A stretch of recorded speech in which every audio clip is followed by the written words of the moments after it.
Welcome to Conversations with Celena, the podcast where we discover inspiration, motivation, and information to help you live your best life. I'm your host, Celena, aka Sunshine, and each week we'll dive into conversations with guests who share their testimonies, insights, and advice. We'll explore topics that uplift, encourage, and empower you to be the best version of yourself you can be. So tune in and let's have some fun while we explore all that life has to offer. Keep it smiling, sunshine, and let's go. Hey, sunshine. Welcome back to another episode of Conversations with Celena. If this is your first time, welcome. If you're returning, thank you so much for your continued love and support. I got a couple announcements before we get started with tonight's episode. If you were here this morning, you already know what I'm about to say. This month is not only Aries month, birthday month, but it is Conversation with Celena, 6 years. Cheers to 6 years for Conversation with Celena. And we're going to have an intimate celebration in New Orleans, April 25th. And so you can go register at selenathomas.net if you would like to join.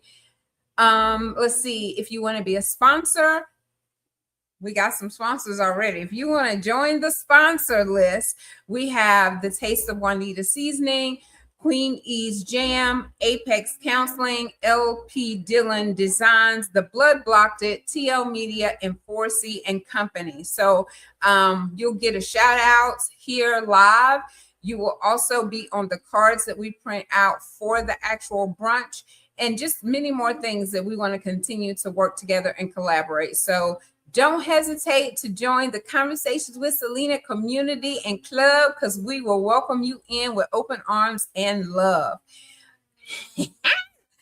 I'm excited, y'all. I'm already planning 2027. We're not even through with 2026 yet, and I'm already planning 2027. But that's good for me because I'm that last minute, let's do it kind of girl. But we already in the plans for 2027. You listen, tonight's guest. I've been trying to get her for a minute, y'all. So just know this grin on my face is because I've been trying to get this beautiful young lady to come have a conversation with Sunshine. And she said yes, and she is here tonight. And I'm so excited to introduce her. Her name is Nakia Williamson. She is a nurse, author, and creative visionary whose work sit at the intersection of faith, healing, and personal transformation. As a mother of two and a woman shaped by profound loss, she uses her voice to speak honestly about grief, identity, and the journey of becoming. I love that. I use that word all the time because we are all becoming, hopefully the best version of ourselves, because some of us may be becoming something else. But let me get back to her bio. She is the author of Grief Didn't Knock, a memoir of loss, faith, and becoming, where she shares her lived experiences of losing her parents, navigating motherhood, rebuilding her marriage, and rediscovering herself through faith. Beyond healthcare, Nakia is a dance instructor and founder of a Christian-based movement experience designed to help women release, reconnect, and heal through dance and worship. Her mission is simple but powerful: to create safe spaces where people feel seen, supported, and reminded that even in life's most difficult seasons, purpose is still being formed. I want you all to give a warm welcome to the beautiful Miss Nakia Carter Williamson. Yay! Hey, Sunshine! Woo! Oh, Sunshine! Yes, girl. Oh my goodness, girl! I ain't got no tissue. I wasn't supposed to start crying until we got about 15 minutes in. Yes. I was that bio. Did I write that? I ain't never heard anybody talk about me like that. Yes, indeed. Oh my God. Oh man. Tale is beautiful, and I know what you're about Oh to my say is gosh. powerful. So I'm excited. Oh my gosh. Well, let me get myself together because I know we here to talk, but thank you first of all for that introduction. That was so good. I was just sitting here like, you really have asked me for months to come on the show. And I really think God is strategic with his timing, because I texted you back months later and I was like, I feel like God is telling me to wait. And I was like, I want to do it. You was like, send me your bio. I want to wait. We're in April now. This had to be like 6-7 months ago. And I texted you back and I was like, Sunshine, I think I'm ready. I said, I got something to say. And I was in the process of finishing the book then, but nobody knew. So finally, when we met up and I had whispered to you at Jaleesa's thing, I said divine timing, because I had more to add in those 6-7 months. And I think God wanted me to share this testimony and share this book. So he just kept saying, no. Just wait. She'll be back around. I'm gonna send the invitation back around. And when it came back, I said, time to go. Time to go. Time to go. So thank you for inviting me. Thank you for having me here. Yes. So you put things on Facebook that it just is so thought provoking, and you could tell it's straight from your heart. And that's the reason why I reached out. And I could tell just from the post that you had something to say. Oh, yes, I have a lot to say. 120 pages worth of stuff to say, 27,000 words to write. So I talk, girl. I can talk.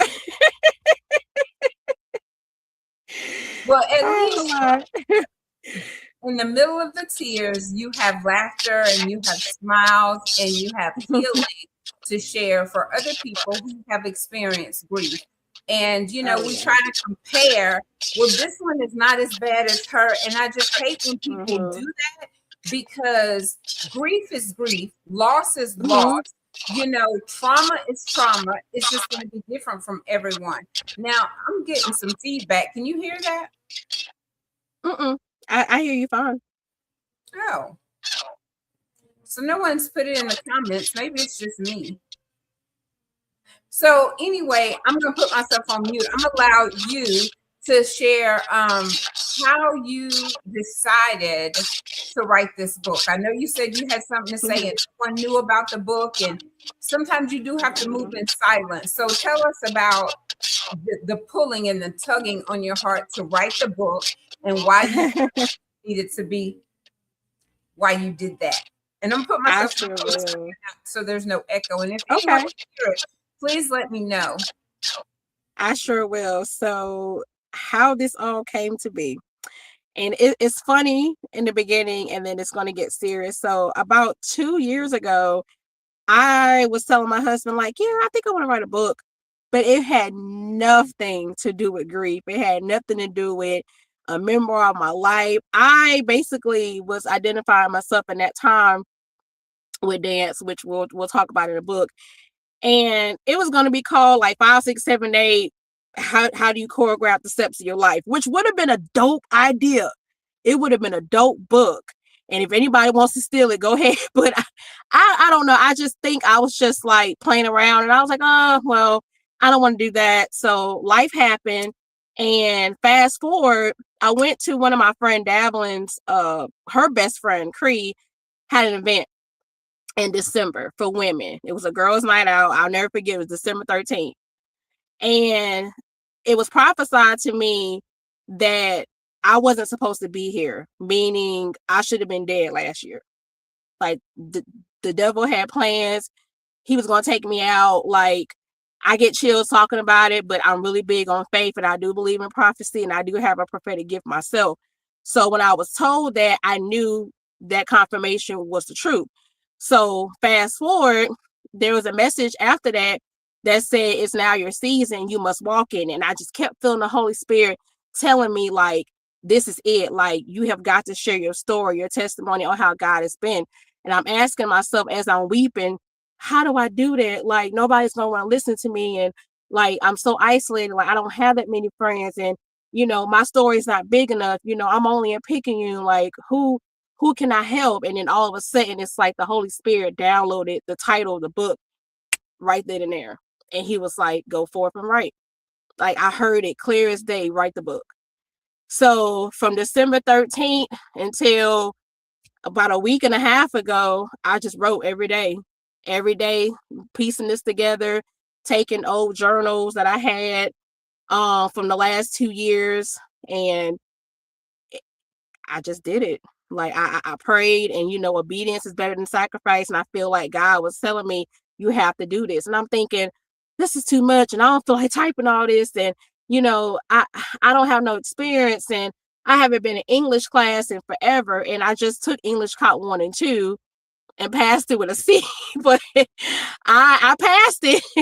And it helped me with the book. It helped me piece it together and like understand sentences, and like how to coordinate your thoughts and how to do cohesive flow. So yeah, long story short, it was the obedience that I had to do, like in that moment on that 13th of December. Wow. And a lot of people struggle with that, and your obedience, I believe, started before December 13th because you had those journals to reference. Yes, I did. I mean, I bought like a bunch of journals and just rip pages out. Sometimes I would see thoughts I wrote and it wasn't even a clear thought, or I would have scriptures, or it'll be like, you remember Moesha in the 90s where she was like, Dear Diary, and it was just have like this playback. That's kind of how I felt. Like, I was just writing to nobody, but I was really writing to God. And, He was hearing these thoughts and He was reminding me of these things. And when I went back and looked at it, I was like, this is good. I'm like, even though it's sad sometimes, or this is painful, or this is funny, or this is, tea, because I got some tea in this book too. It was my words. It was my truth. And I've always been a person, I'm not going to talk to you and tell you nothing that's a lie. Like, I can only be myself and be authentic. So these words and these books that have transpired to this book that I wrote is 100% authentic. Like, I did not hold anything back. Not a thing. Not a thing. Nakia, try to move your phone up a little bit. I'm sorry. Try to move. Let's see. Lean your phone up a little bit.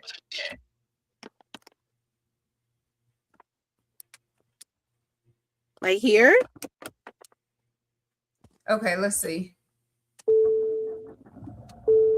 Okay, I think that fixed it. I don't hear it anymore. I don't know what did you hear? People know what to do, but I don't hear the feedback when you leaned your phone up a little bit. Okay. But it was when I talked. But they'll have to explain to me what that was. I'm not sure. But okay, see, I can't see comments and stuff. So did anybody hear me? Like, are we on live still? We're still on live. Mm-hmm. Okay. Do I need to repeat that, or did everybody caught it? Everybody caught it. We heard you. Okay. There was a little bit of feedback, but we got it. Okay. They ain't nobody but the devil, because I was talking good stuff. You was talking good stuff, girl. Okay, so she said she can hear good. Awesome. I was good. Okay. Yes. Okay, so yeah, you could leave the light on too, so we can see your beautiful face. I know, because y'all see my hair. Y'all see this curl. I love it. Girl. Look, I'm sorry. We were joking about that before. Moving on, we was joking about that when we first did the test runs, but go ahead. I'm sorry. No, so I was distracted by some of the feedback, but I was just really saying about your journaling, and you said that, God used all of those pieces and parts to put it together, and he will take those dark places and those hard moments and turn it into something so beautiful. Like, you would have never Count it thought all that you joy. would be here talking Count it all about it. joy. Because at some point you try to talk about it and you don't do anything but boo-hoo, snot, and cry.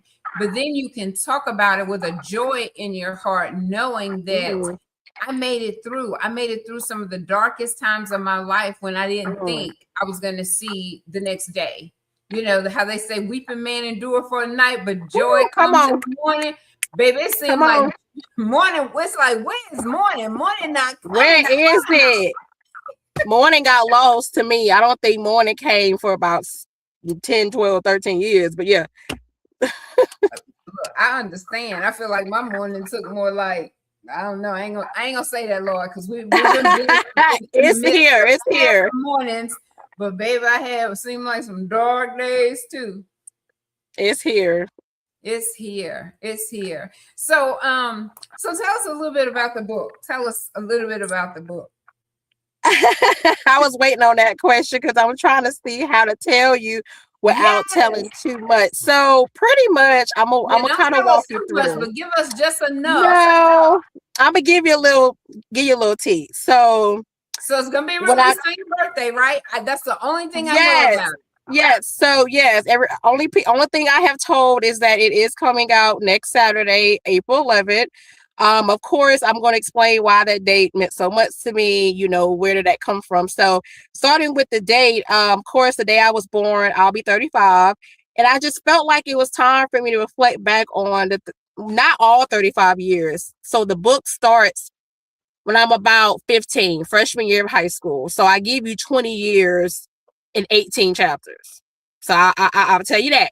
I'm 15 when it starts, and I'm 34 and some change now because I'll be 35 in a week. So it stops right at year 34.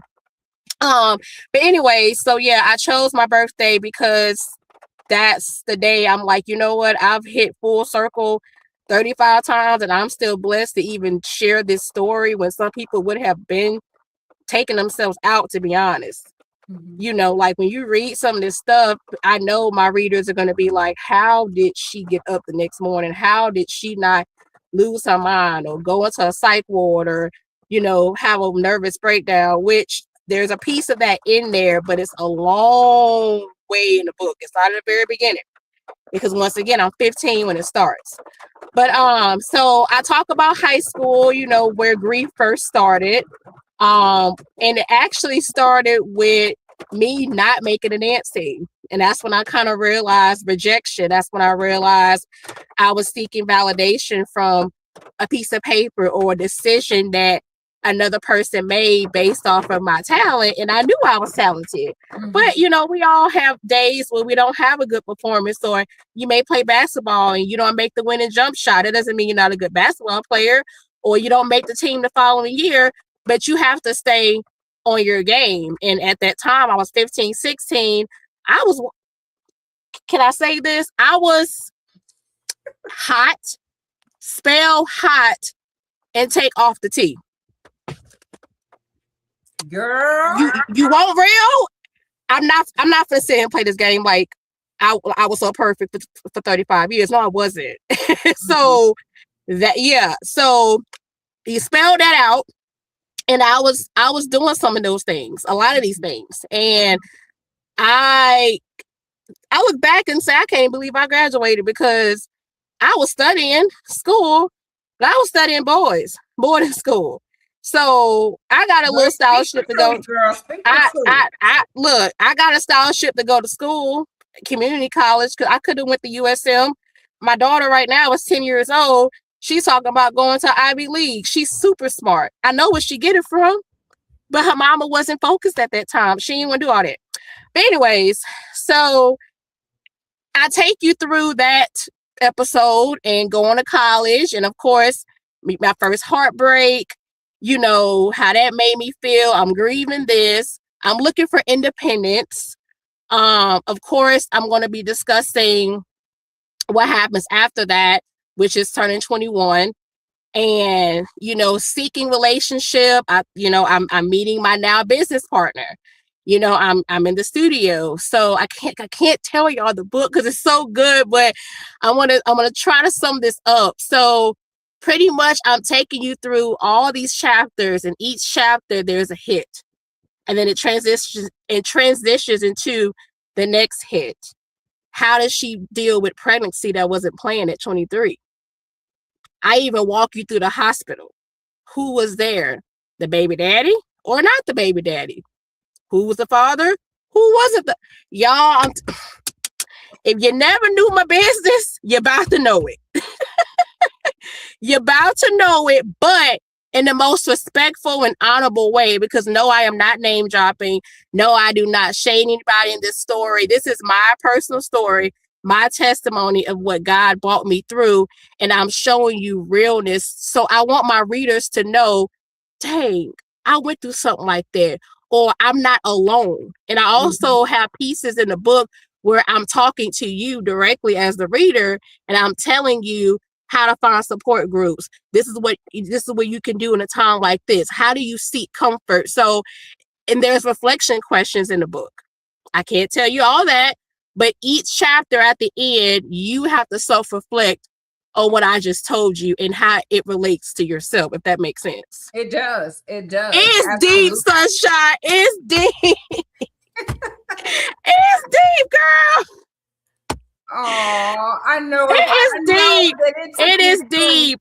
Like, it took me 4 months to write this, but it took God. He's an author, because I saw a quote that said, the devil is not the author of your story. He no longer has the pen. Because when you read this, it is so dark in some places. It is so heavy. It is so sad. Of course, you hear grief. Yes, I do talk about death. There's no disclaimer. I talk about death of my mom, the death of my father, and the death of my grandmother. So those are the heaviest chapters. Well, no, actually, every chapter is pretty heavy, but those were the most gut-wrenching. Like, I had to stop and put the laptop down so many times I couldn't type it. I would have dreams. Like, I would tell my husband, how can I get through writing this book? I have a deadline. I like April 11th is no goal, and he's telling me, like, you're just going through the motions. You have to relive it. And I'm like, I don't want to relive this. Like, a part of me wanted to just delete the whole thing, but I'm like, I can't, because this is a big piece and a turning point in the story of how my behavior shifted after these losses. So I had to just keep typing, but I would edit it. I would say, I don't want to say this. I don't want to put that, but no, I need to put this because they need to know about the fight. Like, it was so hard to write those chapters. And that just came from just not remembering certain things about those days. Because when somebody dies, you go through grief in 5 stages. And we'll talk about that in a minute. But just to sum up the chapter process, there's 18 chapters. And I will tell you something cute. Each chapter is a song title from a female artist or group that inspired me while I was going through. I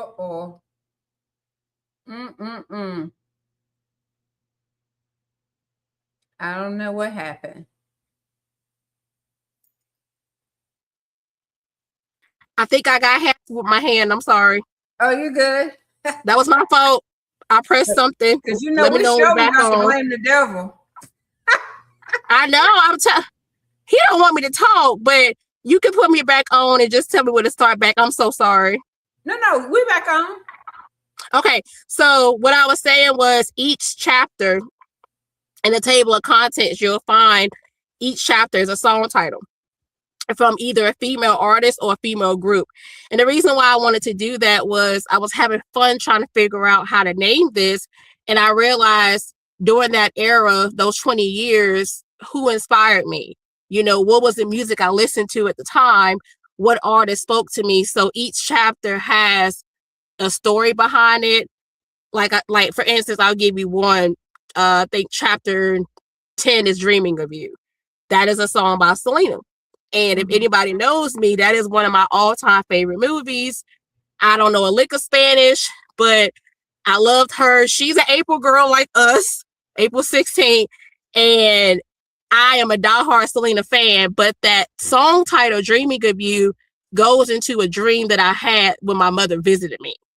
So you kind of see, you see how it's a play on words. So there's another chapter, I'll just say Moment for Life. It's a Nicki Minaj song, but that signifies my graduation in nursing school and how I got there. So these titles are very, very smart and very, very thought out. So I will give you that little piece of reveal. So how old were you whenever you lost your dad, your mom? Like, were they there when you graduated high school, when you graduated nursing school? Like, how, without telling too much, I know you probably have this stuff in the book, but did they miss out on those special days? So I don't really talk about my age. I don't really put the years because I want the reader to just follow the story. But I will tell you, I lost my father at 21, March 24th. So my 22nd birthday was what, like 11, 12, 13 days later, like 2 weeks later. So it was right between 21 and 22. So yes, he did see me graduate high school. He did see me finish college the first time. He moved me in my dorm. He was always supportive when it came to that. And then unfortunately he passed. And like I said, I will talk about that in chapter 3 of the book. My mom passed away 7 years later in 2020 around COVID. And my grandmother died 10 weeks later. So they were simultaneously back to back. Oh my goodness. So that is the hit of the book, is that the 10-week loss that I had, buried my mom, was in school, and then turned around and buried my grandmother and was still in school. So yeah, they my mom, like I said, she was there. She met my daughter, of course. She was 5 when my daughter died. So I talk about parenting through grief. A lot of people don't talk about kids and their feelings, and how do you tell a child your grandmother's not coming back? How do you explain to a child you were just with her the night before, but she decided to go sleep with Jesus? Like, I talk about that. I talk about every step that I made and every piece of prayer, and how I taught my daughter how to grieve and how I had to be strong for her. So no, my dad never met my children. He passed before I had my child. But I there is a part in the book where I do mention that I think when each time my parents passed, well, when both my parents passed, I was always pregnant a year and a half later. So my 2 children came right after the year of death anniversary. So, and I can't tell you exactly what I think of that because it's in the book, but I'm just giving you a heads up that I feel that they sent me my children exactly how they are. Their personalities, my children are named after my dad. Well, initial wise, Ray Lee, my dad is Robert Lee. So that's where we got Ray Lee from, and we changed the spelling from Lee to Leigh. And we literally came up with her name, her godmothers and I, at a restaurant on a napkin. Like, we just wrote her name on this napkin. And we have known them napkins in a restaurant. I kid you not. I don't know if Misty Griffin's online, but I know she was there and she can attest to this story. But yes, we came up with my child's name. This is not in the book. This is just a little piece of advice. But that's how she got her name. So I wanted to honor my dad in that way. It's not in the book. I kind of hate I didn't put it in there, but it was just a cute little moment. I can't tell every single thing I want, but I'll tell you this personally. So my son is Rain Carter, and my maiden name, of course, is Carter, which is my dad's name. And my daughter was adamant that he had to have his bloodline. Like, it had to be a Carter somewhere in there. So his name is Rain Carter Williamson. And Rain came from my daughter and my mother-in-law. And I really think it fits him because he rules the house. So He's a ruler. So that is the way that I honored my dad, was my children's names. And then, like I said, my mom was Tina. My daughter's middle name is Christina, which is my husband now, which I didn't know this then. My husband and my mom's name together. So I always felt like my children were meant to be, if that makes sense. It definitely does, especially the timing. So Vanessa, let me put Vanessa's comment back up here. Vanessa said, "This is so powerful, so happy and proud." I see it. My sister, my other sister. And Gwen says, "So proud of you, Nakia Williams." Aww. My cousin, who's like my sister. Which I do talk about family and family grief in the book as well. Not in a bad way, Gwen, but no, I do mention my family as well. Then, like I said, it's 18 chapters, so there's different categories that I had to hit in the book. But I thank y'all for y'all's comments. Girl, you should have bought some Kleenex, because you're going to have me over. We ain't even got to that yet.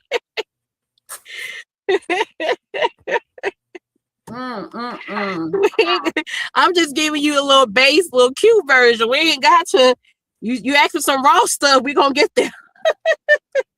Girl, I don't know how much raw we can get, because you trying not to spoil the book. So I may have to spoil a little bit, but keep going.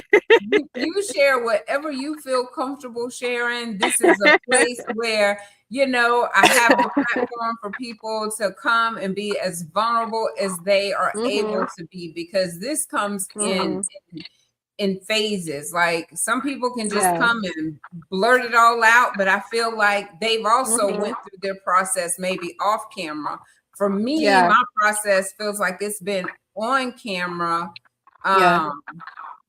Because once I decided to talk, it feels like I haven't really shut up. I haven't disclosed everything, like you were talking about, not name dropping. And sometimes you don't even have to drop names. Their identity tells on itself. You know what I mean?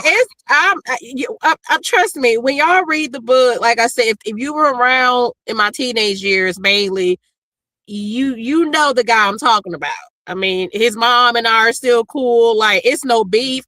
It was a part of my history. I had to talk about it. My husband, of course, I approved it with him first. I was like, out of respect, are you comfortable with me talking about this? And he was like, yeah. Like, of course, he knew everything before the world knew, because that's just, I'm not going to put something out there and then it's like, why you didn't tell me that?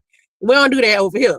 So yes, if anybody was around in those years, they know. And then jumping forward, I have a friend, that I had a business with. I mean, it was well known. It's public knowledge. So it's like, I don't have to name drop either, if not, Google is there too. So I wanted to be respectful of the people that I have relationships with, because grief is not just about, like I said, dying. You can grieve people who are alive. And a lot of this in the story, you will see these people are still alive and well. And I had to go through the process of letting people go. Friends that I no longer have, they're still alive. Friendships that may have ended and then came back around because God restored that. I talk about that. But I don't name drop. You don't have you have one name in here, and the character's name is Marcus, and Marcus is whoever y'all think it is.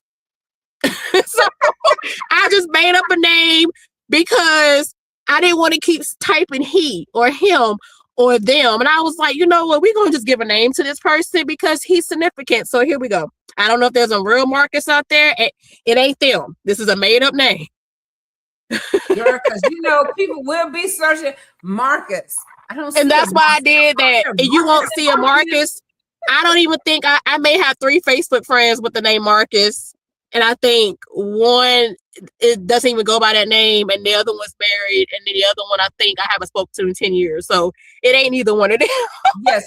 So y'all ain't got to go try to be the investigators through Facebook and YouTube and Google trying to find it. It's fictitious. No. I had to be funny. Like I said, the book is not all sad. There are some really funny moments. There are some like, girl, like You said what? You did what? And there are some moments where I was a little crazy.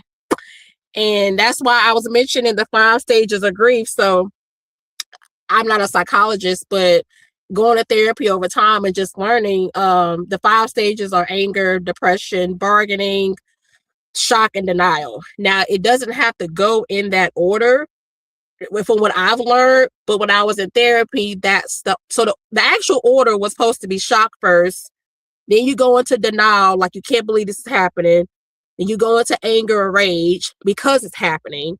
You start bargaining and you start asking God, well, if you give this back to me, or if you allow me to do this, or I'll quit this job, or I'll give this man up just for life to be better, you start kind of going back and forth with God. And then the last stage, of course, to be acceptance. So I'm in a lot of stages right now with a lot of different things, but there's a 6th stage that they don't teach you in therapy or in psychology. And that 6th stage, of course, is God or healing. And I talk about that 6th stage throughout the entire book, but mainly at the end. So I will reveal that. So I teach y'all another stage of grief because I'm just cool like that. And I got to be different. Give us The books don't tell the books. The psychology books and the college classes don't teach you the last stage. But it should be the first stage. It should be God first before anything else.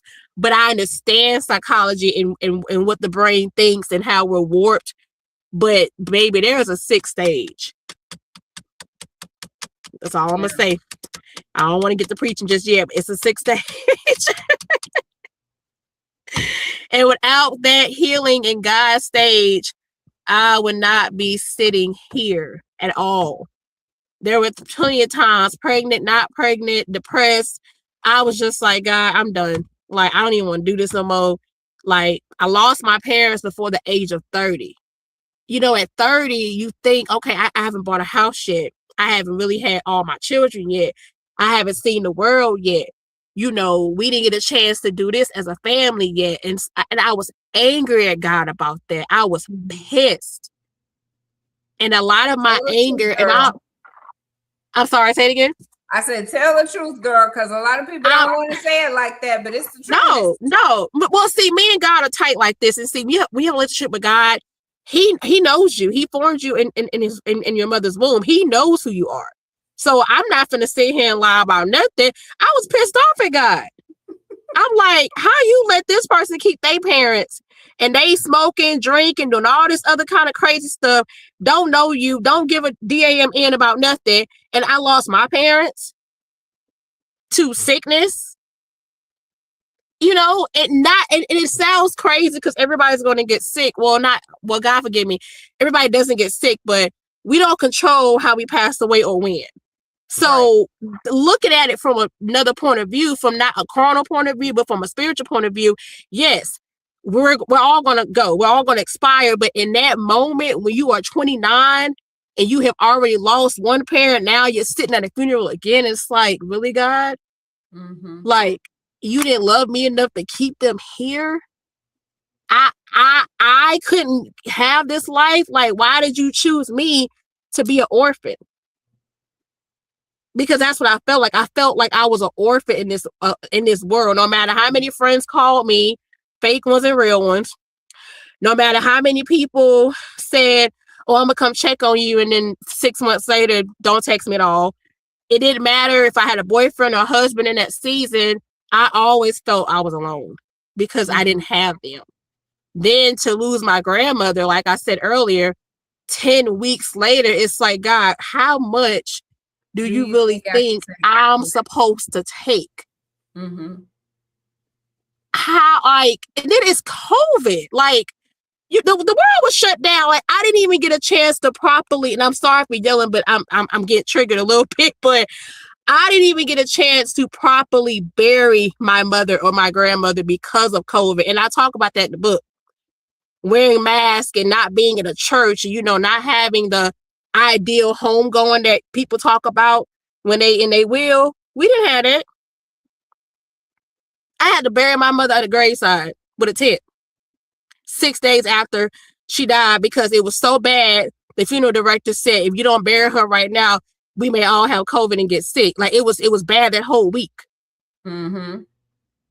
The whole week. So I had to basically plan the funeral and get my mom in the ground because of an illness that was going on in the world. I didn't have time. And I talk about how fast that week moved. Yeah. I didn't have time. So no, being angry at God, he understands.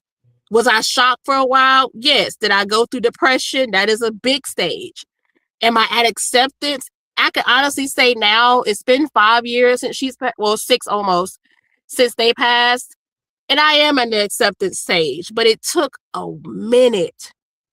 People always say, oh, life goes on and, you got to cry. I hate that. Let me tell you why I hate that. And hate is a strong word.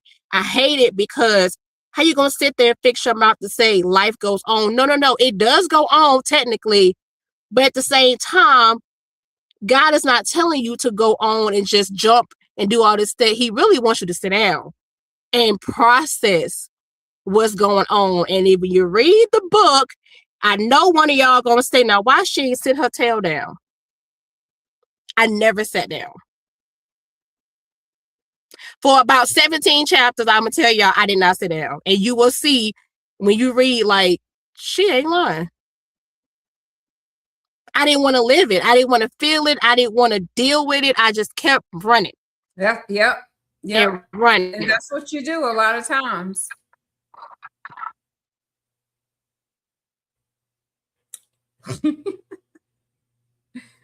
Oh, goodness gracious. Listen, she is telling the truth about how you feel whenever you're grieving, whenever you've lost someone. It's just best to show up and be quiet. Just be present for the person and stop coming up with all these canned responses of life goes on and they're in a better place and all of those things. People, they don't want to hear that at the moment. It doesn't help. It actually makes things worse. So, we do have to learn how to be respectful in those times of grief and sit and be still. Sometimes we just want to be so busy, and it's not with just grief. Sometimes it's with trauma. Sometimes it's rejection. We move just so we don't feel. We keep moving and stay busy. I am getting way too finger happy over here. That was my mistake again. I'm so sorry. Oh, no, you're good. I just started talking after you went away, just talking about how you are telling the truth about being busy and not sitting still. And it's because we don't want to feel. And it's better to be busy, though, than to be strung out on drugs and all kind of other things. I was getting to that.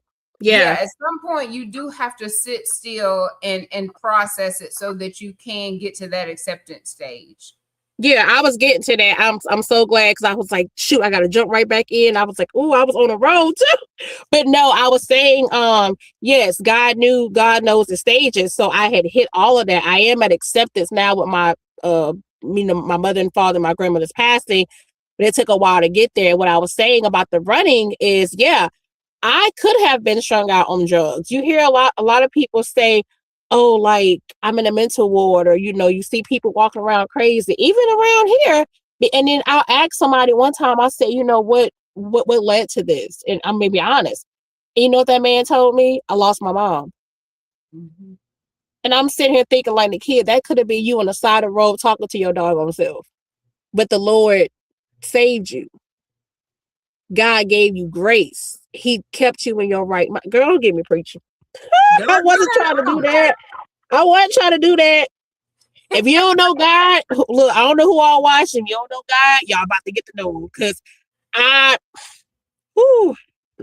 Holy Spirit tell me something, I got to say it. So one thing about this book, you're going to find Jesus if you've been looking. He in the book. But anyways, what I was saying was I could have been out of my mind. And I look back and I say how merciful and how gracious God was to me, because I could have been doing that.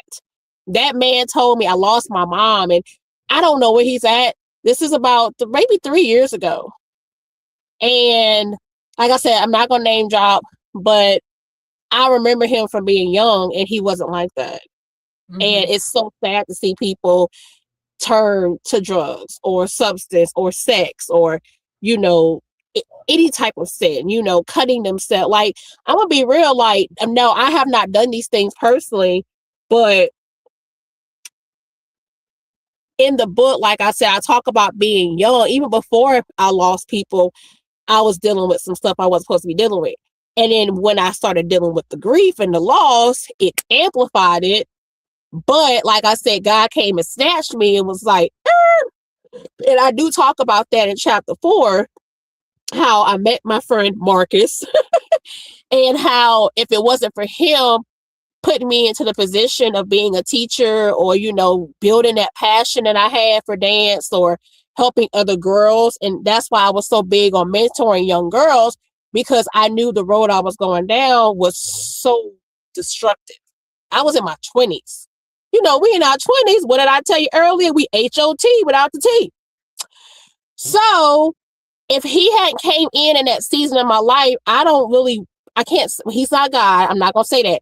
But God sending that help in that moment, I don't know what I would be doing. So God was like, no, ma'am, you're going to go over here. So when I started becoming more of a positive role model and not out there in the streets, that helped me change. I wasn't totally saved and I wasn't totally into the church and things like that, more so now, but I was getting to know God in the midst of my dad passing and not getting to know sex and not trying to go drink and, party and numb all this pain like I had been numbing. So I know what it's like to numb some pain and run away from some stuff. But I also know what it's like to run to Jesus. And maybe running to him is a little bit more easier and a little bit more calmer and safer than running to the world, because the world ain't gonna do nothing but chew you up and spit you out. And I talk about that too. We are not of the world. We are set apart. So God came and snatched me up and was like, I need you to be different. I know you're going through something, but listen to me as I guide you through these things. Don't get me to preach. I'm going to stop right there. Next caller. Oh, you're doing good. I was on mute, girl. I'm going to stop right there. I'm going to stop right there. No, you keep that coming, because you're talking about how, like, part of your bio, the becoming part. So that's the part that you're focusing on right now. And, that's the amazing part about it, because you're talking about who you used to be, and then you're talking about who you are becoming, who you've become, and who you're still becoming. And so that is the beauty. That's when you get the beauty for the ashes. And I'm ready to turn away to one of these ashes that I got going on for my beauty. So bring it on, girl. Testimony. Listen, because it's going to help somebody tonight and tomorrow and whenever they listen to the replay, and everything that is trying to stop you from telling it. You still telling it, even in the midst of us bouncing back and bouncing back again. We pop right back where we left off. Oh no, yeah, I'm telling you, because spiritual warfare is real, and it's talked about in the book as well. Primarily, so what was the hardest part for you to give up? What was the hardest part of your old identity in your becoming season? What was the hardest thing for you to let go of? Attention. I can spit that out. Validation and attention, because in my old season, I was empty and I was seeking attention and love from, different places. And it's funny because people say, oh, well, only women who don't have a dad do that. And remember, I had my father until I was 21. Do you know what happens when a woman turns 21? That's really when you become a woman. So I lost my father right at the peak of the start of my adult life. So from the first 21 years, I was sheltered. I was spoiled. I grew up as an only child. I have older siblings, but we're all like 15, 16 years apart. I'm the baby. So I don't know what it's like to run around and say like, oh, I have a sister. Oh, she got a boyfriend. Let me talk about girl stuff. No one told me that. I had to just go and see about it. Yeah, figure it out. So, and it's no disrespect to my parents, God rest their soul, but they did their best with me. Like they were great to me. I just got a hold of the wrong stuff and decided to just disobey my parents and should have been in boarding school. But anyways, so attention I was getting from men and like guys and it's older men, younger men, whatever. I had to give that up because as a Christian, as a wife now, as a mother, I don't look for that. I don't want people looking at me. I want my husband to have eyes for me. I don't care about nobody else no more. Because what I was doing then, it wasn't glorifying God, if that makes sense. So the attention I was getting was not the right attention. It was, the hot girl, like Megan Thee Stallion. That was my mindset. Like, I'm going to be a video girl. Somebody going to discover me. I'm about to be back up there. And I talk about that too in the book. And I'm in college, it's hot girl summer. I was hot girl summer before Megan Thee Stallion. I'm just going to be real. I should have copyrighted that. I could have been sitting on $1 million right now because I was cute, had a little shape, Celena. Like,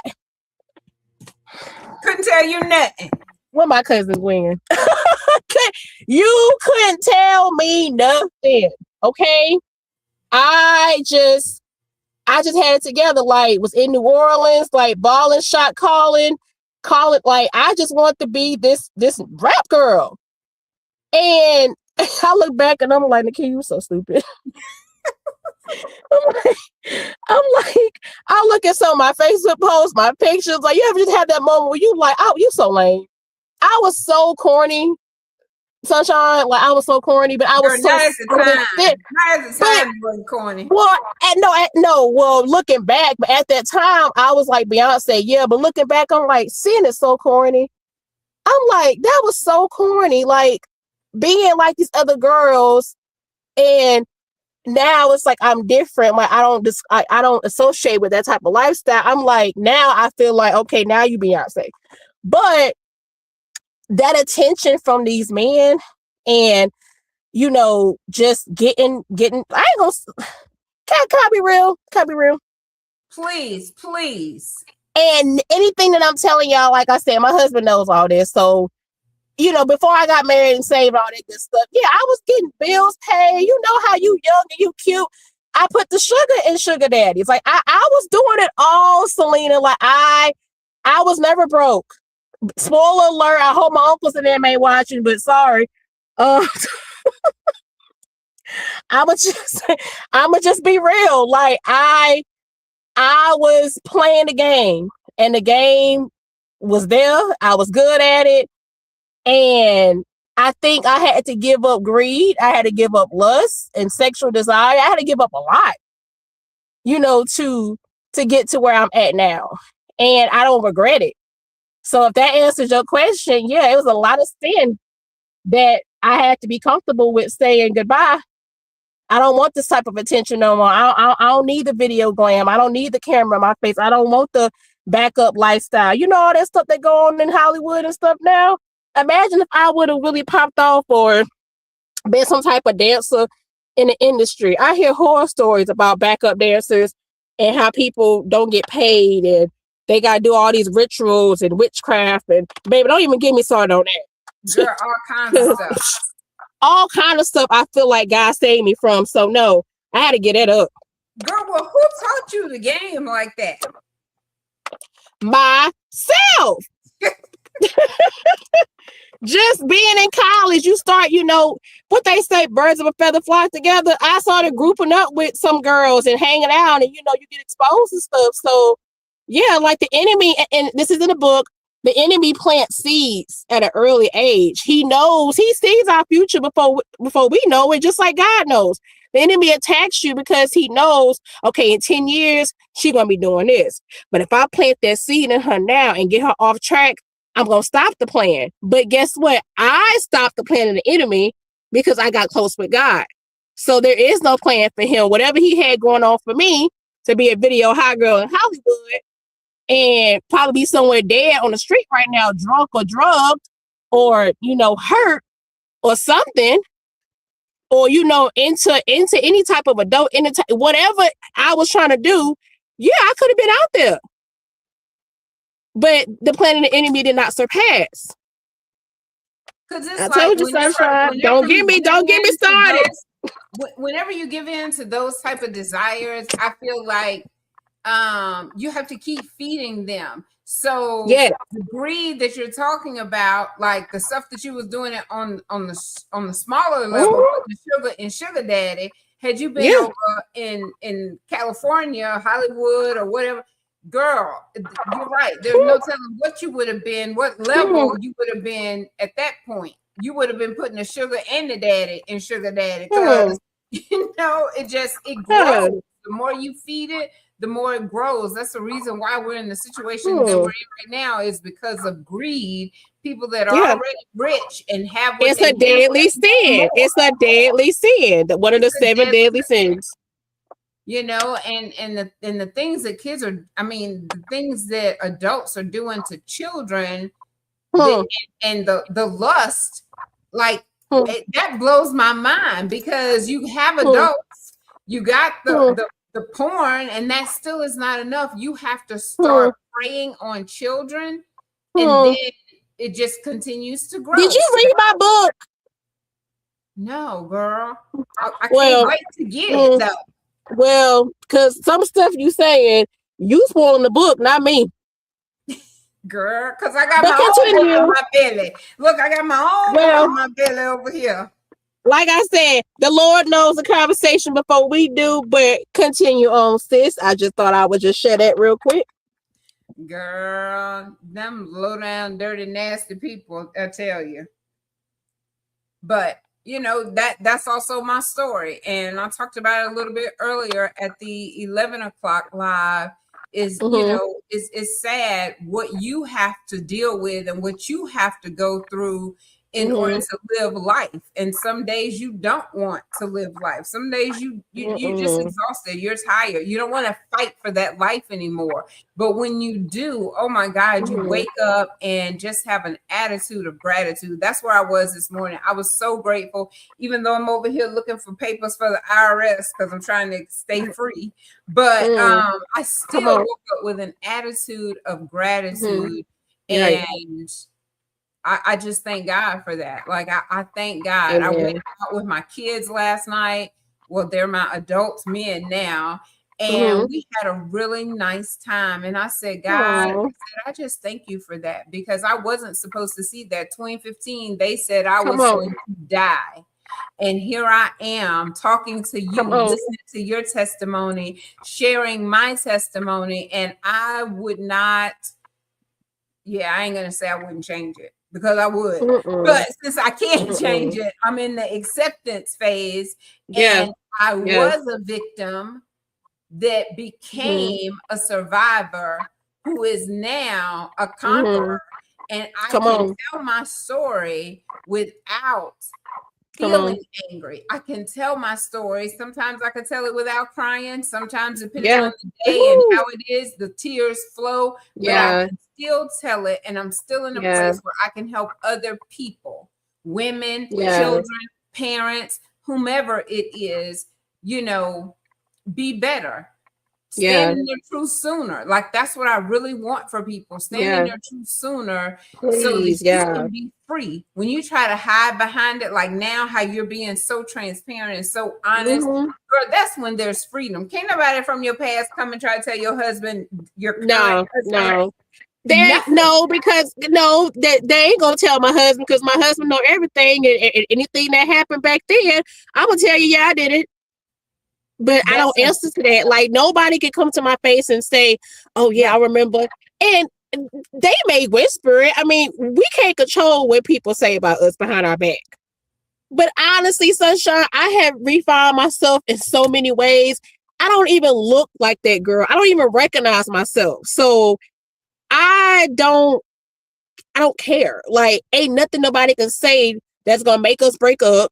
or that's gonna make him look at me strange, because I have been open and transparent. Everything that y'all hearing, he know. Now there may be some parts in the book where I do talk about, like, of course, like the death grief, and how I was really feeling about financial loss. So even when I talk about our marriage, and I had to ask him, "Are you okay?" When me revealing some of this, are you okay? I'm not trying to put you out like no bad person, but one thing about that chapter that you will find, I was accountable in what I did. I didn't put it out there like, let me tell y'all about this low down. No, some people be wanting that type of tea where it's like, ooh, oh, so-and-so put out all of that. Or, you heard what Beyonce said about Jay-Z and Lemonade. It's not a Lemonade moment. Well, hold on. There is a lemonade moment in that chapter. However, it goes from lemonade to like CC Winans. But I can't tell y'all how that happened. It was just the hand of God. But it did have a lemonade moment that I do talk about. And, but I talk about it to help women who are married, whether they're newlyweds, whether you've been married 20 years. No marriage is perfect. No marriage. But you have to have God in the center of it. And we did not have that at first. And I show y'all that in the book, how if it starts off wrong and you're running from things that you ain't dealt with stuff, and you come bring it to a marriage, what you think gonna happen? I'm a single ladies. I'm a single ladies.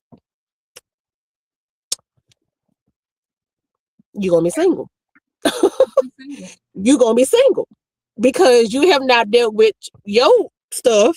And if he hasn't dealt with his stuff, and y'all come together and you put your suitcase with his, you open up hello, like, so yes, I am very open, honest, transparent, and accountable in this book, especially in that chapter, because I had to give that to God.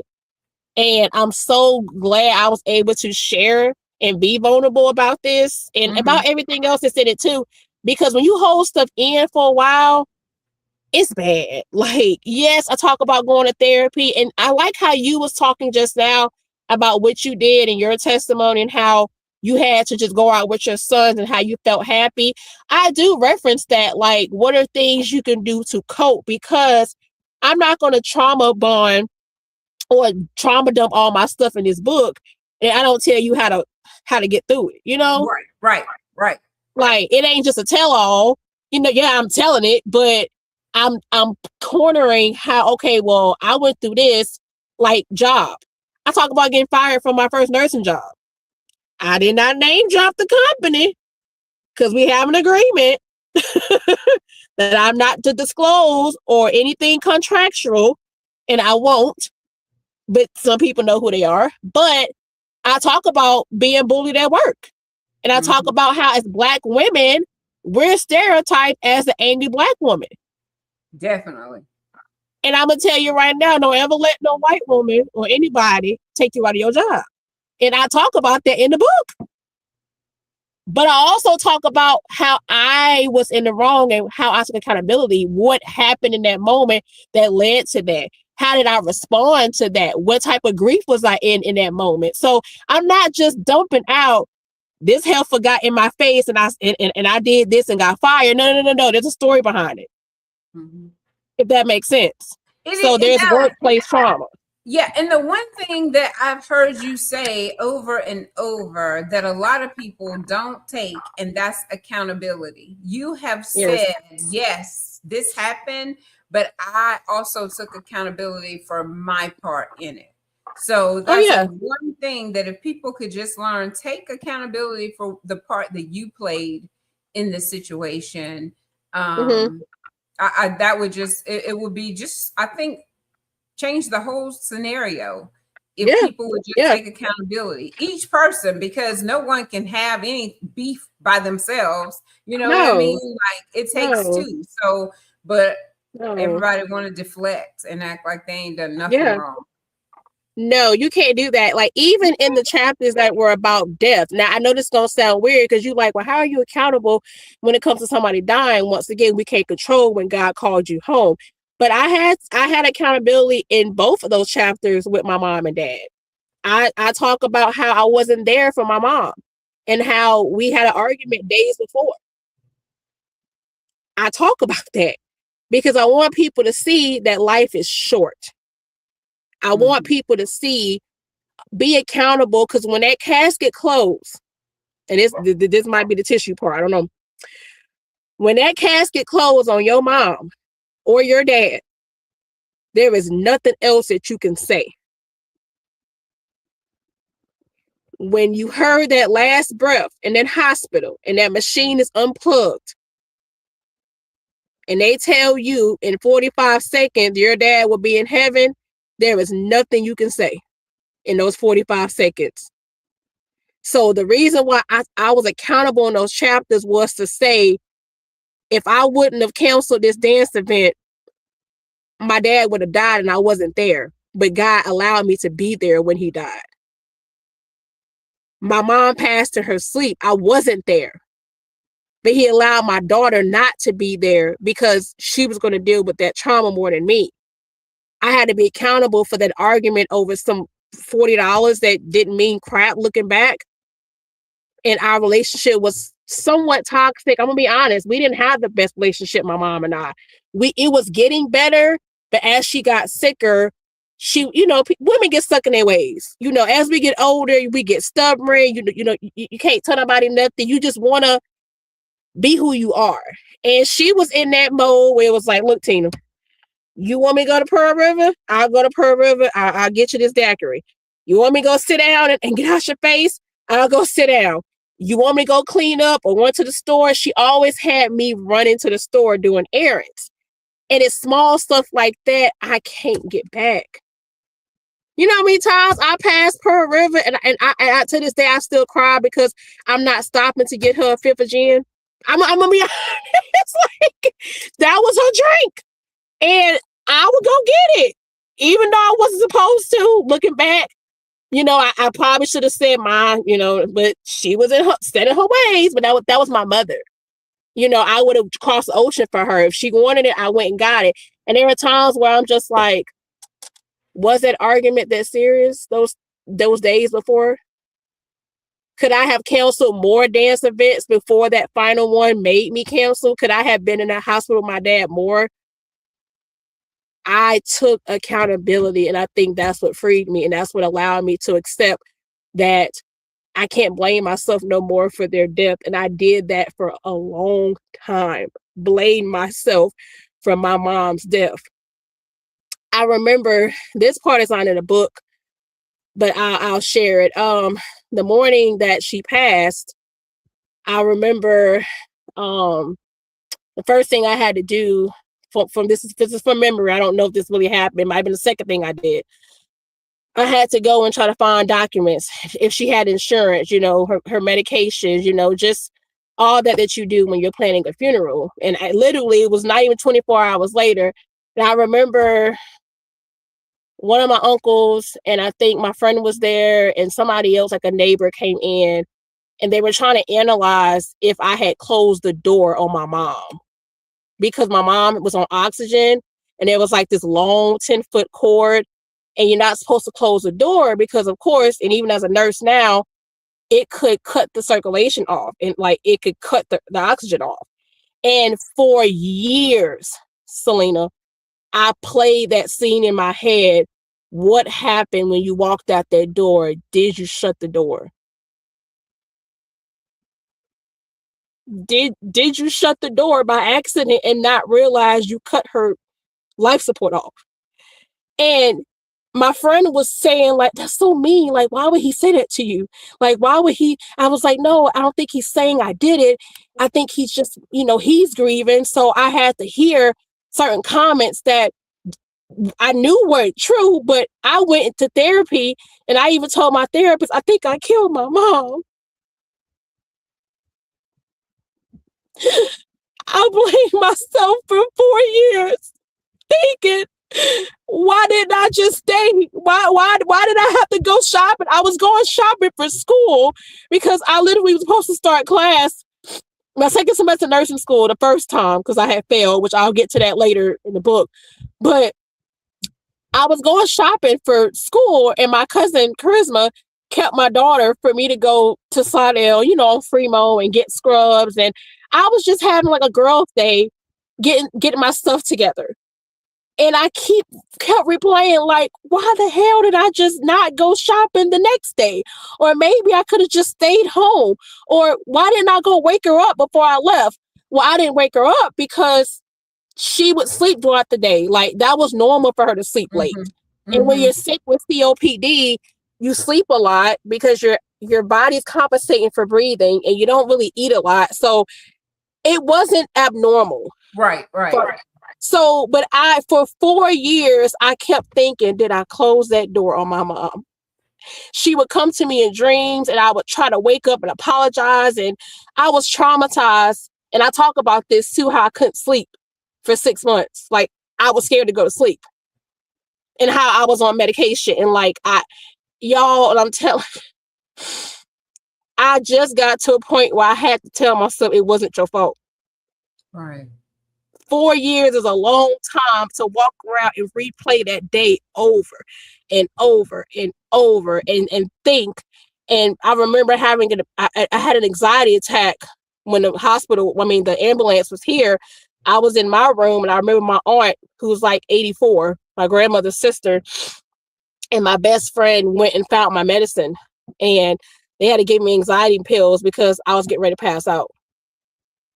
Like, I was there, and I saw my mom laying lifeless. Well, she was peaceful, but I remember that image. And I don't go that deep in it in the book, but I'm just kind of giving you a heads up, like, disclaimer. There are some moments I talk about that are very, very not graphic, but just very real. Like, I give you a picture of what that scene was for me. And I'm not the only person that's probably dealt with that. I was there when my father passed. I watched him go. So that was 2 traumatic things. My grandmother passed before I got to her home, but you'll see in the book how we had a conversation about that the day before. So I felt like God was telling me what to tell her, and she passed away the next day. So I had some traumatic things happen to me. And talking about it was hard, but not talking about it was harder. So I'm gonna take a second. I'm gonna let you talk, because that was hard. Like, but I had to be honest and say I blame myself for that. Wow. I blame myself for that. That is a lot to carry. That is a lot. Every day I turned into my apartment complex, and for the first year, so I live on the right side of the stop sign. My mom and I used to live on the left side. Muscle memory, for like a year, I kept going the opposite way. It was times where I would ride past and try to see who moved in, or, look outside. I don't do it no more. It would feel weird now to do that. But I want to say the first year, I kept circling that tree, looking at that balcony, because I just thought for some reason I would get a glimpse, or it would take me back for a minute. But yeah, I like what Overton said, that there's freedom in sharing. It is. It's so much freedom in sharing it. A lot of what I'm telling y'all, I didn't even talk about that deep in therapy, because I think in therapy I was just so numb, and I don't really think not saying my therapist wasn't good, because she was, but I don't think I really got to the root the first few years I was going. I think now I've kind of figured out what was really happening, because none of my therapists told me to sit down and stop running. I was only told how to compartmentalize your thoughts. I was told, deep breathing exercises, or, journaling. Like, not saying it's not good, but I was told some baby stuff. I wasn't taught how to go to God. And this is why when I say with therapy, find a faith-based therapist. And I'm not saying the ones that I had were wrong, But I didn't even realize that you can request Christian counseling, or you can request someone that's either a pastor or, of wise counsel. Like, I was just choosing what my insurance shows. And I talk about that in the book. I let people know how to walk through choosing therapy and what works for you. So, like I said, I'm not just dumping this on y'all. I'm telling y'all, okay, well, hey, if you're in a situation, this is what you can do. Mm-hmm. And like I said, those reflection questions actually came from therapy. I remember that journal I mentioned to you. Those questions, not all of them, but I want to say maybe about a third of those questions were questions that I had to do as a therapy exercise. Okay. So I'm giving them back to y'all. And that's the best way, I think, to help someone is you share what you've been through, but in order to help them, you have to tell them the steps, what I did or what you can do, or better what you did, because it's a personal experience based on, this is what I went through. These are the things I did. This is how I overcame. Versus just dumping.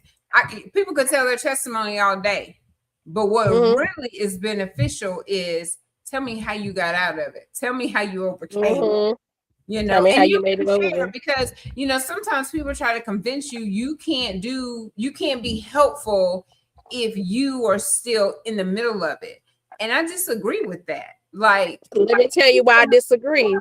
I'm still in the middle of it, and here I am talking and helping you. I'm dealing with stuff right now.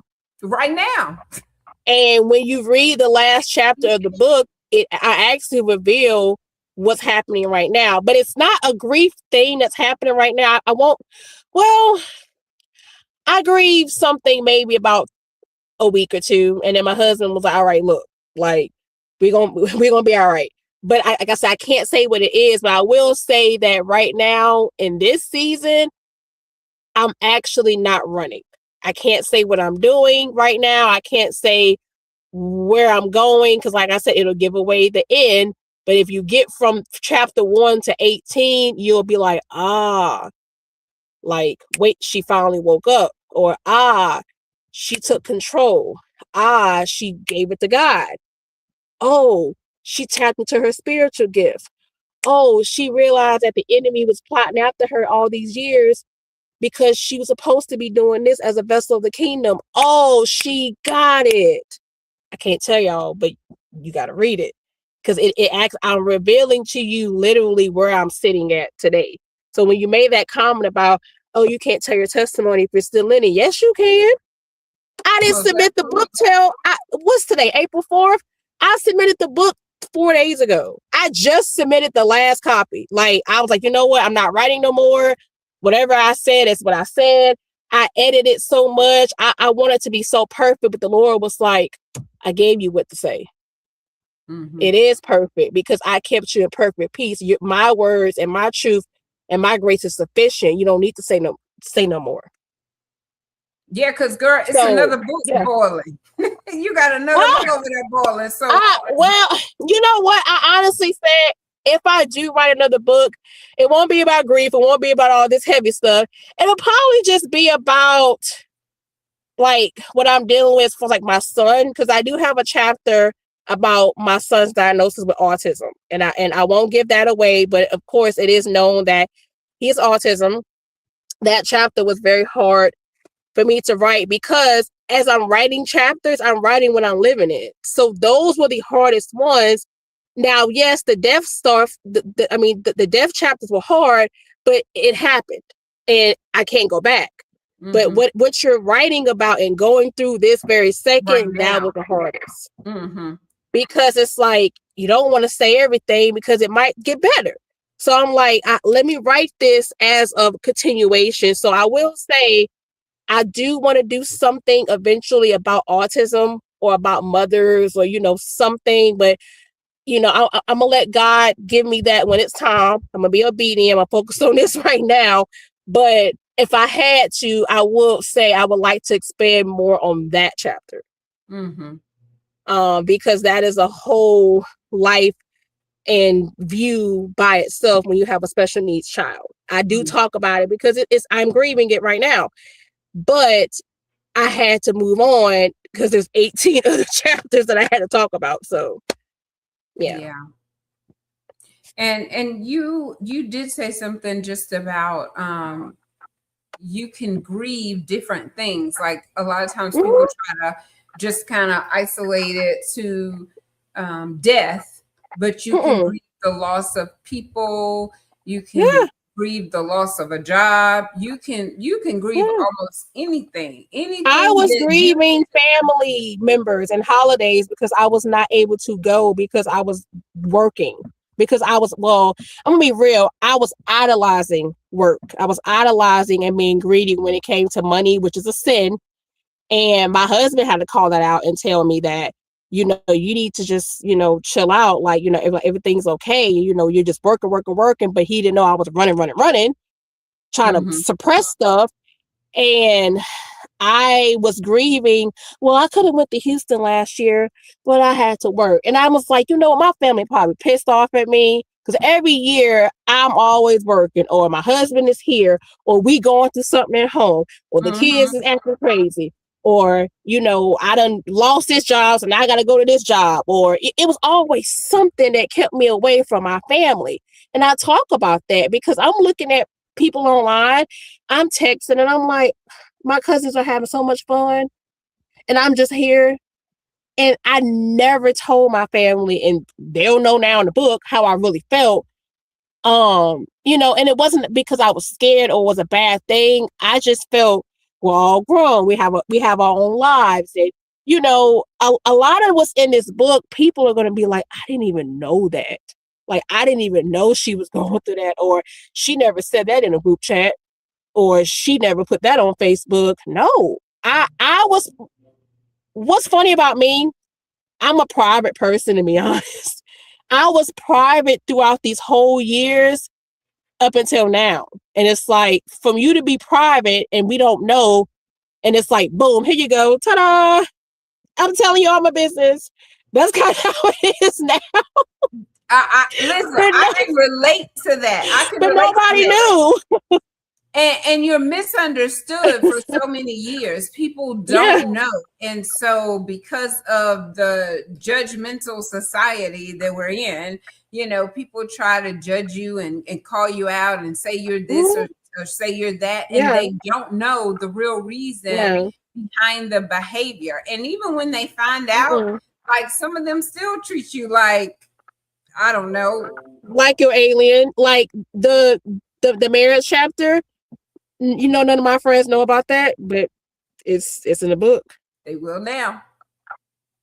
When my dad died, and like I said before, the event that I had to cancel and what was going on behind the scenes, even some of my family who were probably at the hospital, and I talk about the decisions that my mom and I had to make and these details, they don't know that. Now, when I was pregnant and dealing with the childhood love I was telling you about, and I went and had a little one night quickie with somebody, and people still asking me, oh, well, I wonder who Rayleigh's father is. Oh, you didn't know for 10 years. Well, ta-da! Let's talk about it now. Isn't that something? I'm just I kept that private for myself. All these details now just out there. Ta-da! I gotta be funny because I'm telling you, like, when I read my own book back, I was like, you ain't told nobody that. Like, I would read it to be like, dang, like, I do remember that happened, or ooh, that was a lot, or okay, Nakia, maybe you shouldn't say that. That's too much. And not one time did the Lord say, take it out. I never heard God say, take it out. I may have to tweak some sentences and, just be more eloquent about some things. But I made the baby daddy story sound like a Lifetime movie. No, Hallmark, the little Christmas, like, everything's happy. And it has a Hallmark feeling, but it also has a BET baby boy feeling slash. All right now. Shit, I don't know. Like, I'm trying to give y'all, but I'll give it away. I basically just talk about my promiscuity, how I got pregnant, what happened, the consequences I had to face, and it wasn't my grief; it was his grief, if that makes sense. So each chapter is not always about my grief. I forgot to tell you that. This is about other people's grief that I had to see in real time, if that makes sense. Mm-hmm.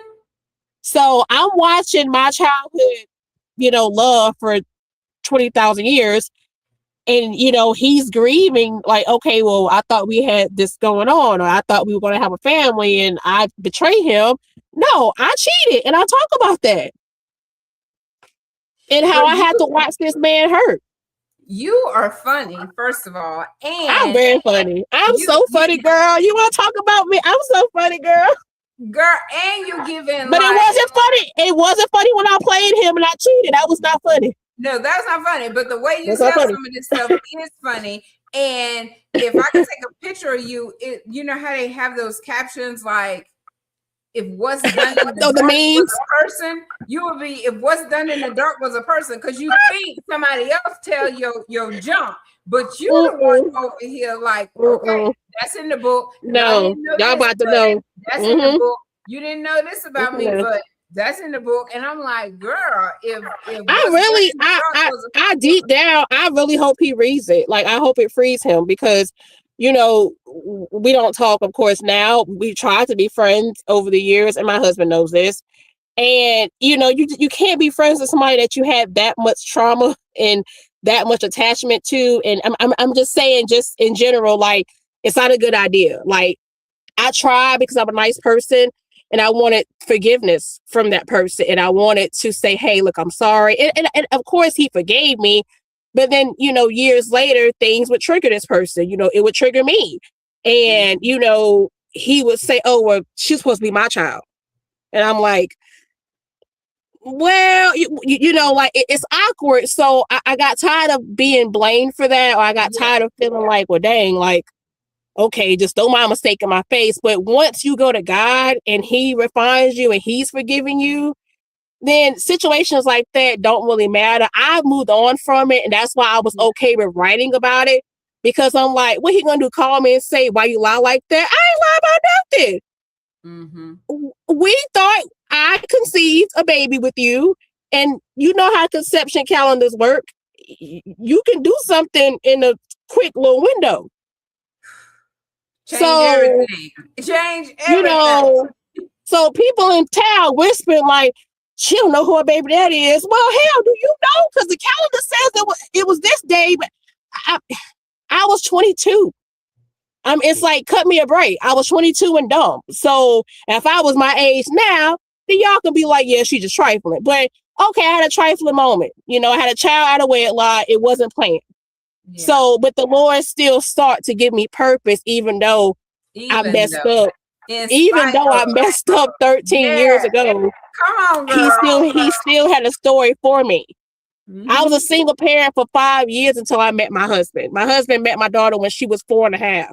She'll be 11 next month. That's her dad. So it's like, I thought the story that I was going through was what was written. Yeah, it's in a book, but that's not the story. The Lord said, I'm going to give you a man that's going to father her. Even though he had nothing to do with the biological concept, I'm going to give you a man that's going to support her and that's going to protect her. Yeah. And that's what he did. I didn't do that. God did that. Girl, don't get me started. Girl, what are you talking about? We've been talking for an hour and 20 minutes. Like, don't get me started. Yes, we are in this. I wanted to ask the audience. I know people are kind of popping in and popping out, but you were talking about the textbook doesn't talk about God in the healing process. And I want to ask the people that are still here that if you could shake off one thing today to make room for your purpose, what would that be? So you've been through some things and now you're in you're going into your healing moment, but you need to shake off some stuff. Because Nakia talks about all the stuff she had to shake off and let go.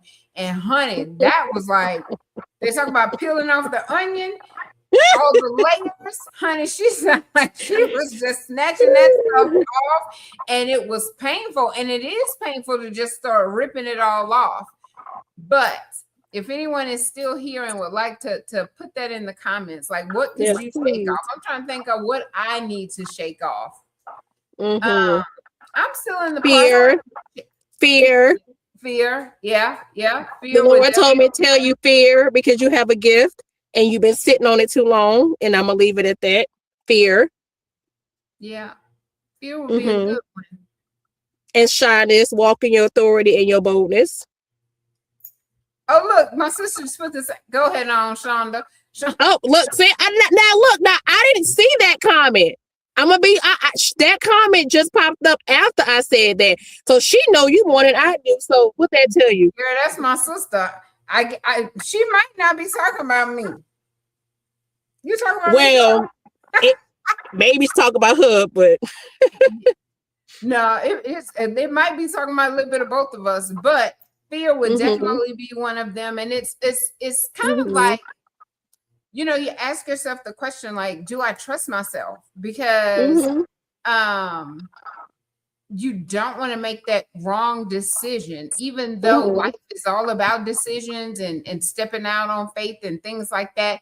You get a certain age, you're like, Lord, I done been dumb long enough, and I done made moves in self long enough, and I don't want to do that now. So I want to be sure that I'm doing what I'm supposed to do. So that does hold you back sometimes from just taking that leap of faith. And then when you see other people, like God give you something, and then you sit on it, like you're saying, because of the fear, and someone else does it.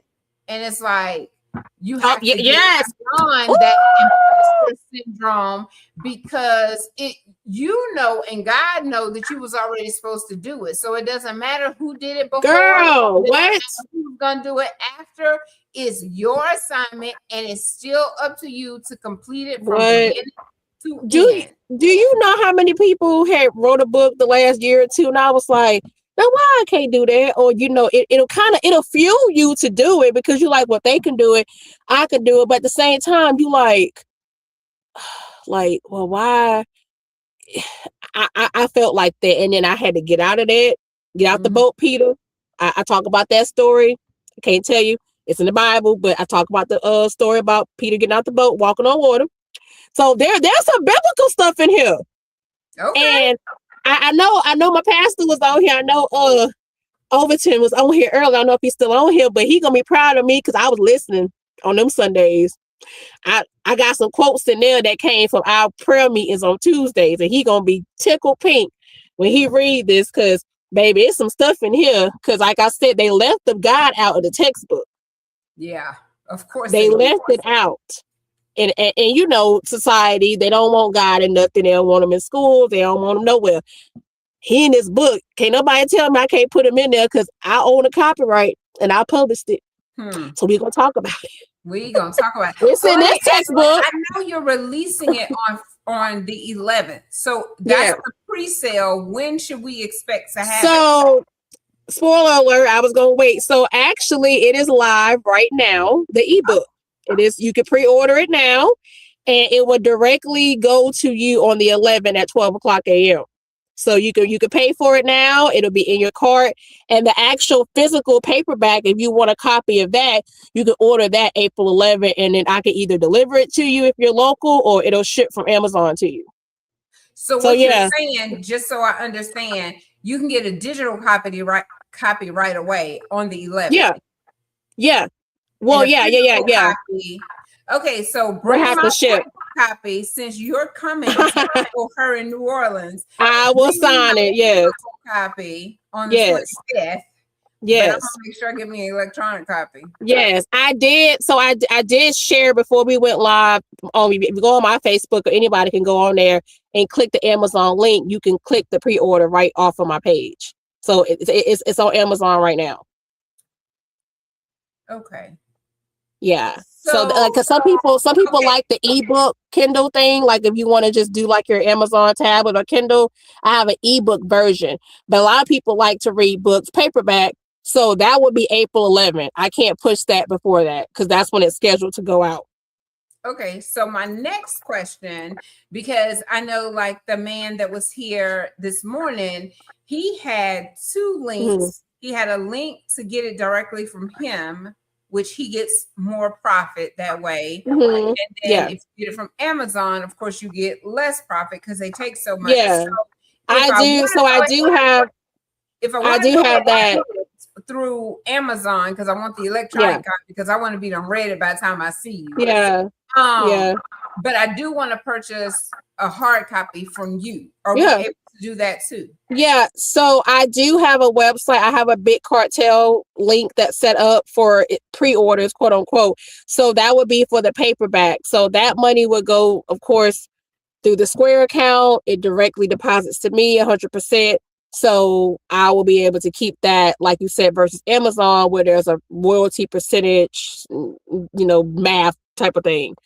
So yeah, I can tag that as well. I So use the Amazon can one you tell today. me, can you give it to me now so I can put it up here? What is that? Yeah. Do I need to type it in the comments or just say it out loud? Oh, you can type it if it's easy for you. I was gonna type it because I'm sitting at a computer, but you can type it if you're able to. Okay. I'm afraid I don't want to type because I'm Ooh. I should have went on her Facebook page and grabbed it. Let me see if I could do that. She said it's on Facebook. So let's see. Well, while she's coming back, I'm gonna go to commercial and then we'll be right back while she's logging back in.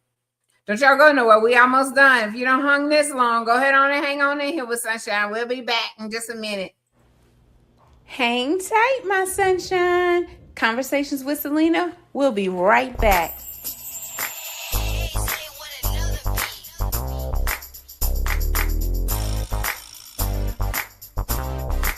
Hey, sunshine.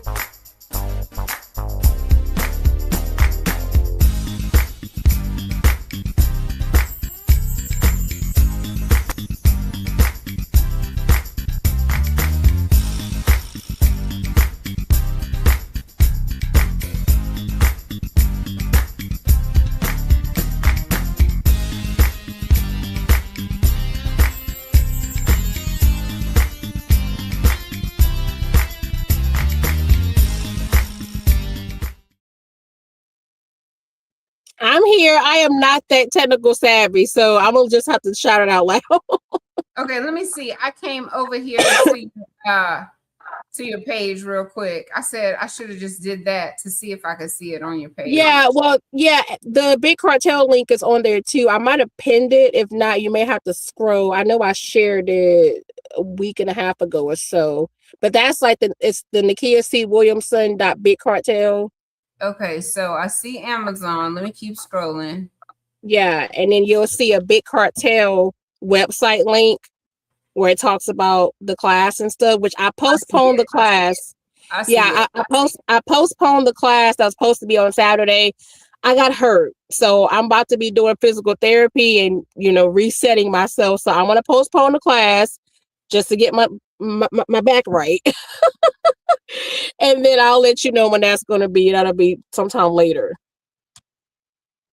Okay, let me see. So yeah, that whole big cartel link is how you can order your paperback. Now the paperback is $20 because that includes shipping and stuff like that, and then the royalty percentage. And I can either ship it to you or I can deliver it to you, depending on where you're at.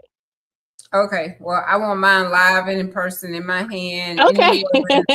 So I will go order my copy from Big Cartel. Yes, ma'am. Yes, ma'am. I'm so excited. It won't hit me until I start wrapping them. That's when it'll hit me. Like once I start wrapping these books, yeah, because they'll be here Tuesday, hopefully. So, yeah. So you get what's Tuesday's date?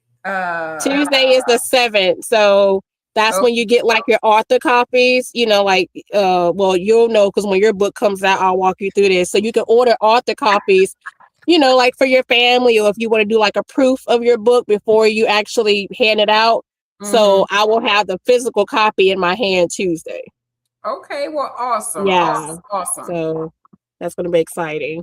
Ooh, yes, I'm excited for you. And then when are you gonna do your book signing? I am thinking of doing it sometime. See, May is a busy month with graduations. So I'm thinking probably closer. I ain't gonna lie to you. I haven't thought about an actual date. I don't know. Laura's been telling me June-ish. So I'm gonna look at a date and I'm gonna definitely let you know. It's gonna have to be a weekend. I know people work, so I gotta play around with some dates. I have a location in mind. It'll be Picayune, and then I may do another one in Slidell. But I changed my birthday. I guess because after writing a book this deep and heavy, I'm tired. Yeah. So I wanted to do this big book signing on my birthday. I was going to have cake. We were going to play a game. We were going to do the dance class. I was going to have like a photographer. Like I had it was going to be so great. And then the Lord was like, girl, sit down. But like the whole book is about you needing to sit down. So just sit down. Girl, So I'm down because you still trying to the be Lord the said sit down. girl. I was trying to be the hot Christian girl promote the book, but I just felt the Lord was like, sit down, because I was still like, I was mentally tired. I'm physically tired. I still got to do promo for the book. So I got to be running. I have another podcast next week. I have a college book signing that I'm trying to do for my school. So I got some stuff I'm doing. So I'm tired. So I don't want a big birthday. This is my present. Is giving the world my story. I don't want nothing else right now. I'll be cool with dinner Saturday and going home. I'm tired. Yeah. So I will, like I said, I will. So if you click on the big cartel, just ignore the class, but the book is right there. Yeah, you say I'm always doing it big, and the Lord say, I'm girl, tired. sit down. You This do get exhausted. That's pouring out a whole lot. This is big enough. This was a big project, one of the biggest things that I've done in my whole life besides give birth. I'm tired. I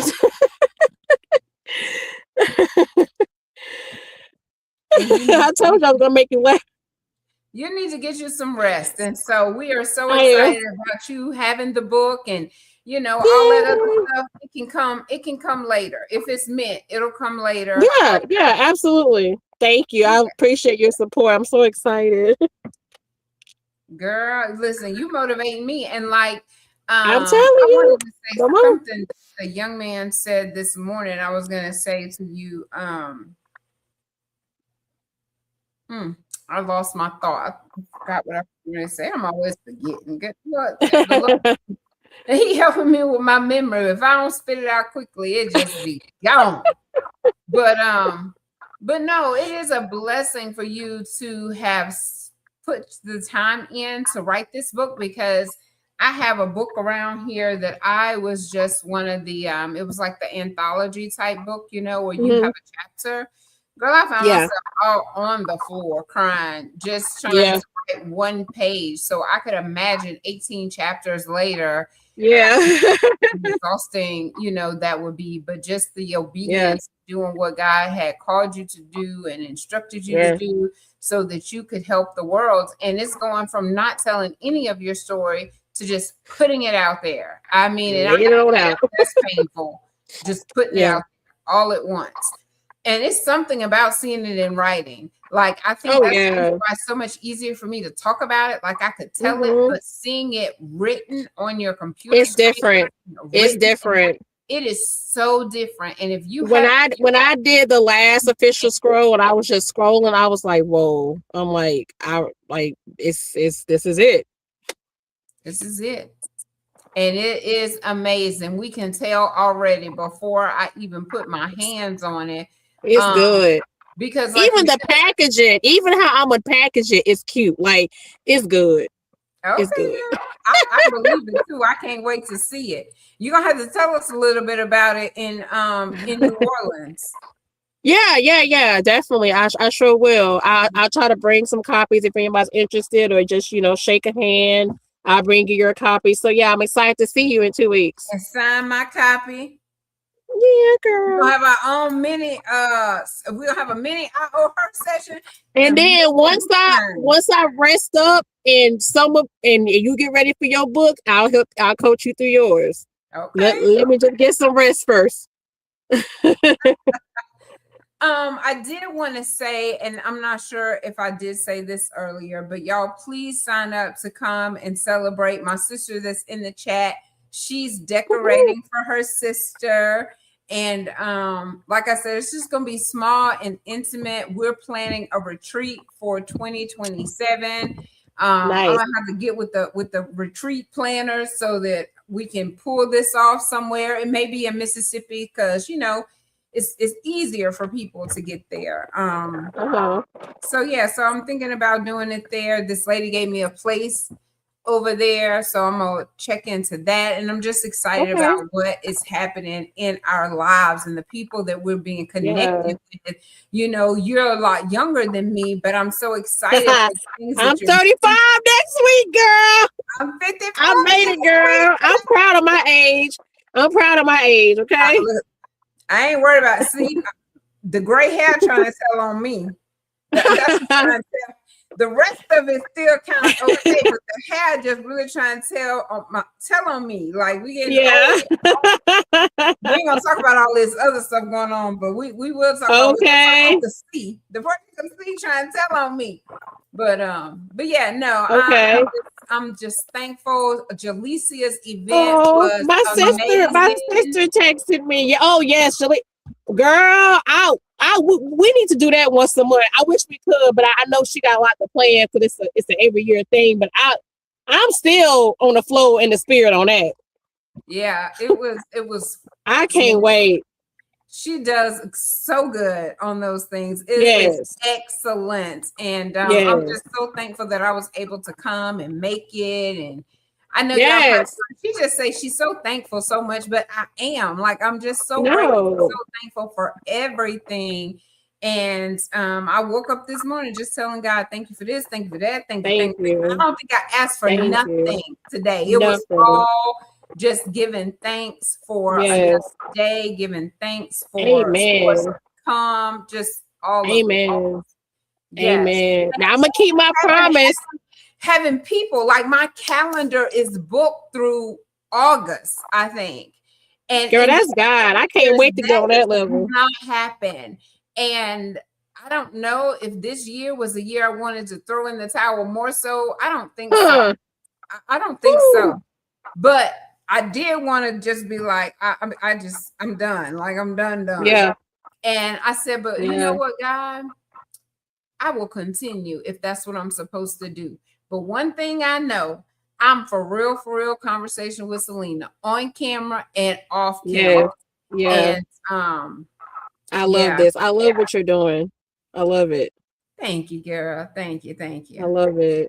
So I got at least a couple questions to ask you. It's Uh-huh. all straight Yeah. conversation style, but when I get to the end, I have to ask you, Okay. if you could tell your younger self something, what would you Oh. tell little Nikia? I would tell her that pain will bring you purpose. I would tell her that you're beautiful, you're wonderful, and fearfully made. And never let someone validate you. Yeah, I would tell her that. That's a good question. So many young girls need that. So many young girls need that right there because I think that's how we get thrown off early on is with that validation thing, Mm-hmm. that feeling the need to be accepted by Mm-hmm. other people. And why that is, I don't know, but a lot of people suffer Mm-hmm. from that. Yeah. Yeah. And not just young, they bring it right on over to their Mm-hmm. adulthood and still Mm-hmm. find themselves seeking validation. And I'm gonna raise my Yep. hand because I Yeah. know I was looking for people to love me and people to accept me Mm-hmm. just how I was. And that was not the case. It didn't happen. Not. Mm-mm. Hmm. Thank God That's we a ain't good that one. no more. No. No. That was ratchet. Real ratchet. Have to go back and watch the replay. Yes, Miss Please Elizabeth. do. Yeah. You're going to need to put it in Bluetooth in your car. Get your coffee. Just drive. Baby, you're going to cry. All that. Watch the replay. Yes, Miss Elizabeth came on and she was my guest because she also experienced a lot of loss. And so she talked about grief as well. Oh, and, yeah. Okay. Yeah, so I'm going to have to go find hers and share it with you. So yeah, share with me. I will definitely do that. And then my last question is, if you could tell the audience, if you can't take anything else away from this, I want you to take this one thing. If you can't remember nothing else, remember this. God. Remember who's the author of your faith and who writes your story, God. And perseverance, faith.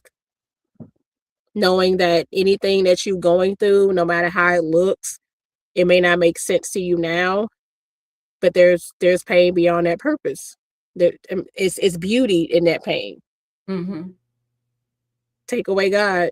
I just want people to get closer to God after they read this.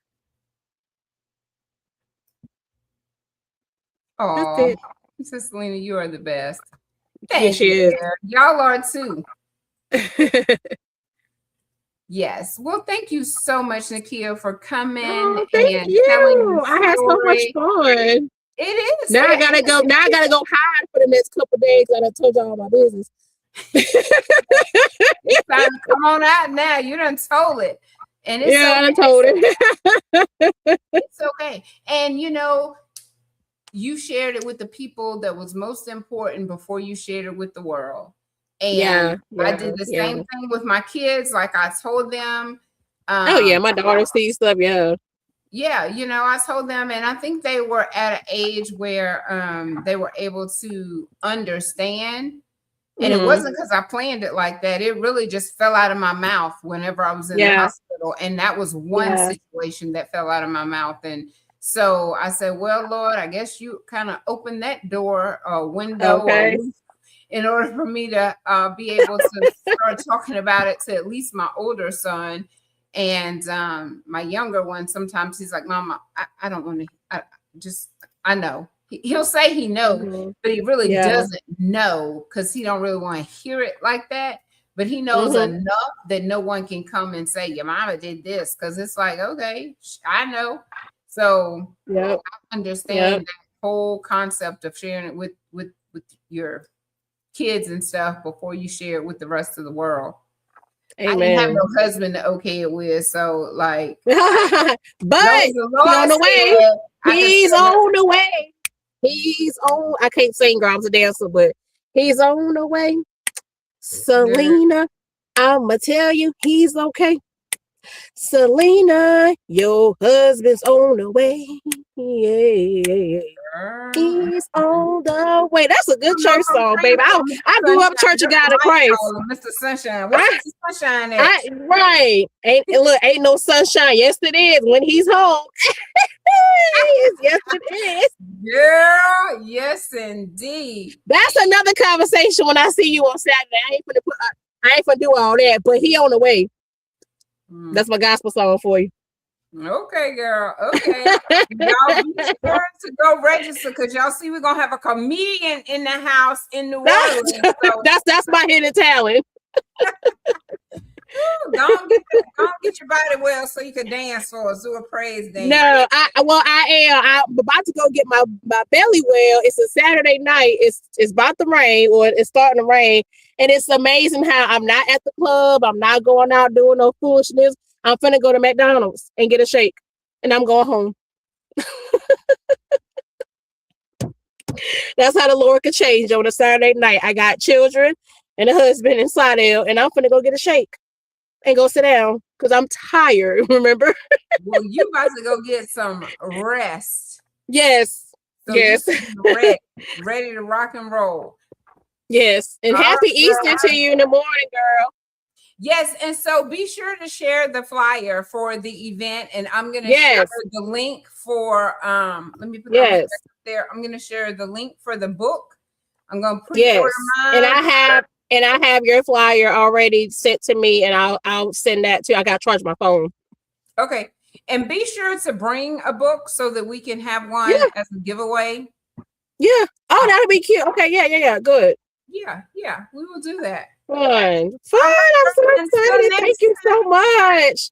Y'all go share a smile and spread some sunshine. Thank you so much, Nakia. This was awesome. You hang tight. Don't hang up. I love you. Okay. Don't hang up. All right, bye. I won't.